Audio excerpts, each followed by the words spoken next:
Welcome to Samba Samba. Enjoy the video. In this video, I will explain how to make Congolese Beignets. First, gather your ingredients. You'll need 2 cups of all-purpose flour, half a cup of sugar, and 1 tablespoon of active dry yeast. Don't forget 1 cup of warm water, half a teaspoon of salt, and plenty of vegetable oil for frying. A crucial first step is to activate your yeast. Simply mix it with the warm water and a pinch of sugar, then let it sit for about 5 minutes until it gets foamy. This ensures your beignets will rise beautifully. Now let's get that dough ready. In a large mixing bowl, combine your 2 cups of flour, half a cup of sugar, and half a teaspoon of salt. Once those dry ingredients are well mixed, pour in your activated yeast mixture. Stir everything together until a soft dough forms. Then, turn it out onto a lightly floured surface and knead it for about 5 to 7 minutes until it's smooth and elastic.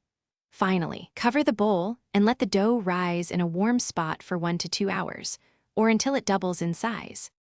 It's time for the magic to happen. Heat about 3 to 4 inches of vegetable oil in a deep pot to 350 degrees Fahrenheit. You can use a thermometer to ensure the perfect temperature. Carefully drop spoonfuls of your risen dough into the hot oil, making sure not to overcrowd the pot. Fry them for about 2 to 3 minutes on each side until they're beautifully golden brown and cooked through. Use a slotted spoon to remove them and let them drain on paper towels to absorb excess oil. Your delicious Congolese beignets are almost ready to enjoy. For that classic finish, generously dust the warm beignets with powdered sugar.